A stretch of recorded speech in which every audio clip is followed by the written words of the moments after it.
Une semaine après la suspension du mot d'ordre de grève, les enseignants du supérieur reviennent à la charge. Encore comme par le passé, le non-paiement de la prime de modernisation de la recherche et le sempiternel problème de prestations académiques font partie des sujets qui fâchent. Nous avons appelé à la grève et, comme d'habitude, on a choisi au pif certains enseignants qui ont été payés. C'est-à-dire quoi? En fonction des lettres alphabétiques, la lettre A, on peut prendre quelques noms, la lettre B, ainsi de suite. Qu'est-ce que ça fait? Ça fait qu'au bout du compte, certains enseignants sont payés et d'autres ne le sont pas.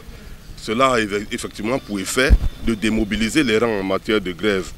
Sur les 5000 enseignants qui ont droit à la prime, au moins 2000 font le pied des grues. Chiffre du CINES. Le problème porté à l'attention de la tutelle, le ministre de l'Enseignement supérieur, le 5 février dernier, ne satisfait pas toujours le collectif. La délégation est allée rencontrer le ministre qui s'est, certes, au dit de nos représentants, montré très ouvert puisque tous les sujets qui lui ont été posés ont été abordés. Mais en réalité, rien de concret n'a été donné. N'ayant plus le contrôle de la situation, toutes les activités académiques sont mises en veilleuse, le temps de réclamer un droit pourtant institué par le chef de l'État depuis 2009.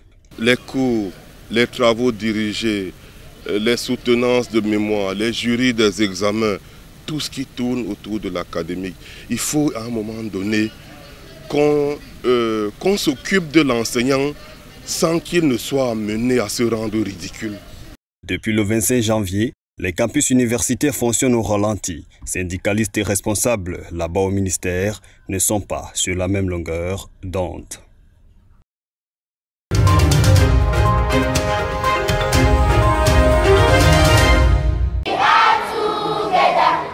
D'après ce décret du président de la République, la traditionnelle parade du 11 février n'aura pas lieu par mesure de prévention de la contamination au coronavirus. Dans les établissements scolaires sélectionnés pour marquer le pas au boulevard du 20 mai, l'information refroidit les esprits des élèves qui ont l'habitude de vivre l'ambiance de réjouissance. Comme ils aiment bien s'amuser, ça les a un tout petit peu dérangés, mais ils ont compris que rien ne vaut la vie, parce que là, c'est pour préserver les vies qu'on a supprimé certaines activités en présentiel. On a dû le faire pour leur propre bien.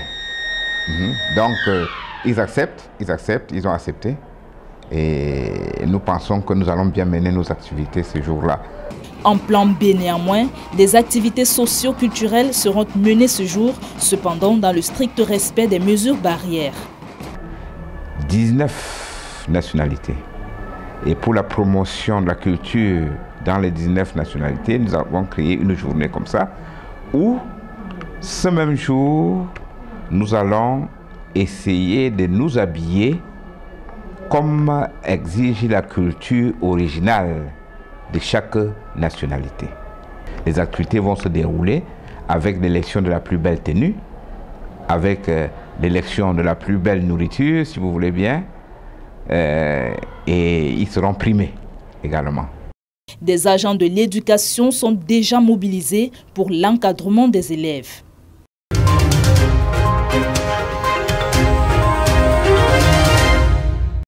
La commune de Banwa, dans le département du Haut-Kam, est dans l'impasse depuis plusieurs mois du fait de l'ingérence du politique dans sa gestion. En effet, à l'issue de l'élection couplée du 9 février 2020, l'Union des mouvements socialistes de Pierre Kwemo avait défait le RDPC. Aussitôt, à cause de la gestion des marchés alloués à cette commune, dit-on, des différends vont éclater entre le maire Charles Kameni et son président national, Pierre Kwemo. Ce dernier va alors mobiliser la majorité des conseils municipaux contre l'exécutif communal. Le maire Kameni et ses adjoints seront déposés le 16 novembre 2020 au cours d'un conseil convoqué par cette majorité.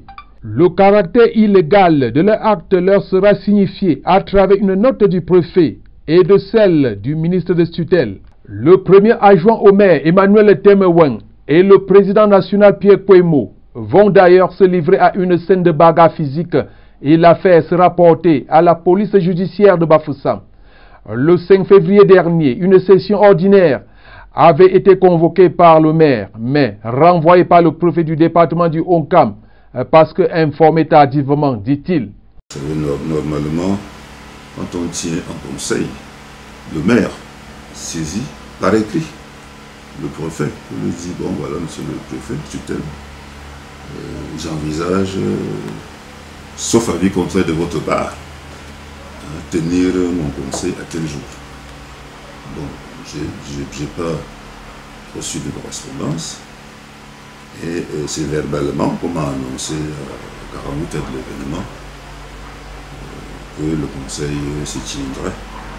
Donc c'est vrai que j'aurais appris des voix informelles que tel conseil pourra se tenir avant ou tel jour. Mais bon, vous savez, l'administration est écrite. Une chose est certaine, le budget 2021 de la commune de Banwa n'est pas encore voté, encore moins le compte administratif 2019 qui conditionne l'adoption de celui de 2020. L'exécution du budget d'investissement public est plombée. Sur 14 projets de 2020, seuls 4 sont exécutés, 5 sont à 0% et 5 sont en cours de réalisation. Les dissidents ne démordent pas, mais le processus de destitution d'un exécutif communal est un long processus.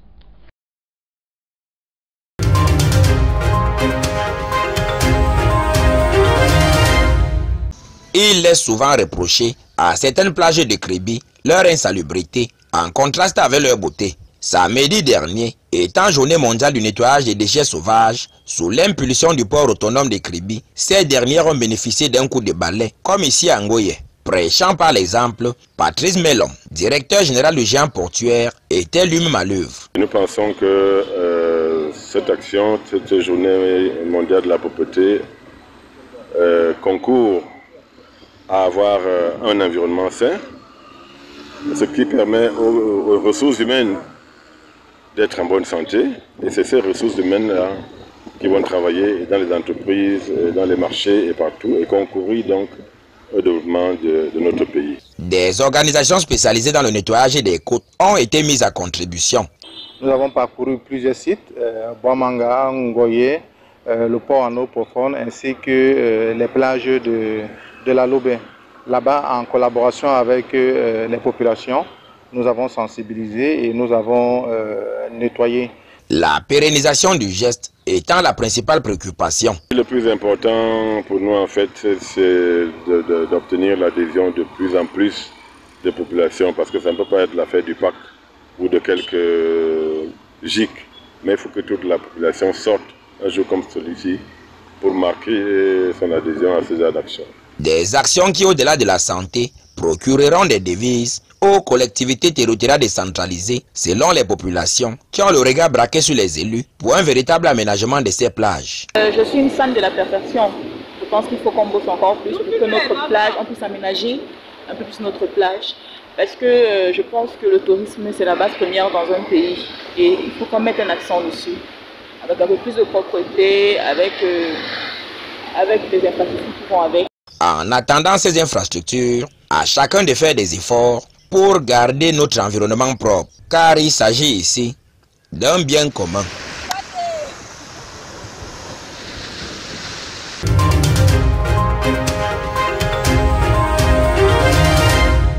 La célébration de la 19e édition qui marquait aussi la 16e semaine du bilinguisme dans la région de l'Est en apothéose le 7 février dernier au collège évangélique de Berthois était très coloré.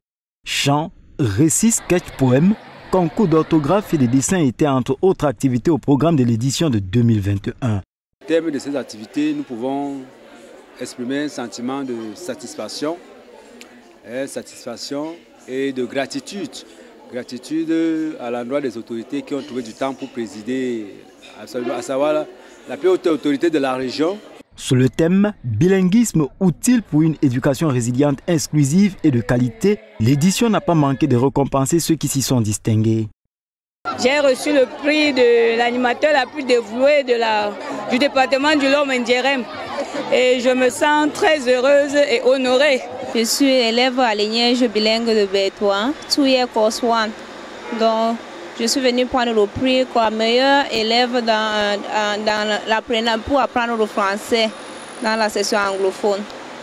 Un rendez-vous au terme duquel le principal du collège adventiste de Bertois s'est dit satisfait de la participation de ses élèves.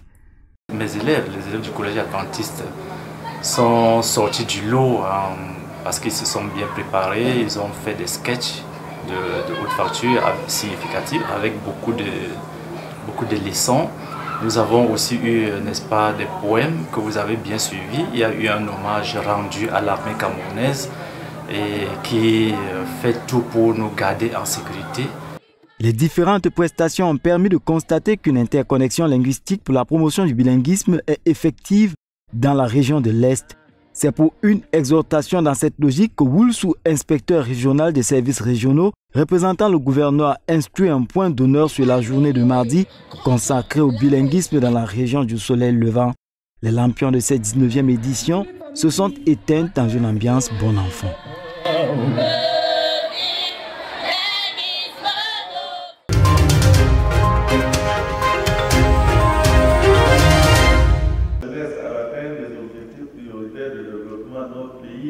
Insertion socio-économique, emploi, entrepreneuriat jeune, autonomisation de la jeune femme, maternité et mariage précoce des jeunes filles, considération des jeunes handicapés. Les questions déjà au centre des préoccupations des députés seniors ne laissent pas les homologues juniors indifférents. Nous sommes là pour représenter l'ensemble de la jeunesse du pays.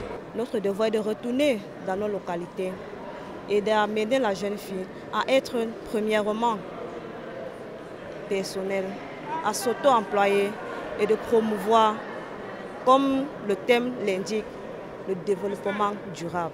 Que ces différentes organisations puissent prendre en considération la situation de la personne handicapée aussi, puisque la mendicité au Cameroun est punie par le code pénal, madame. Et puis, quand je vois au bord de la rue tous ces hommes handicapés qui sont là pour manger, je ne suis pas du tout content.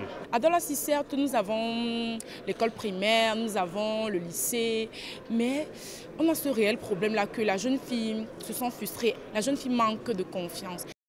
Pour améliorer le quotidien de leurs pairs en situation de vulnérabilité, ces représentants de la jeunesse sauront saisir la main des aînés qui leur reste tendue.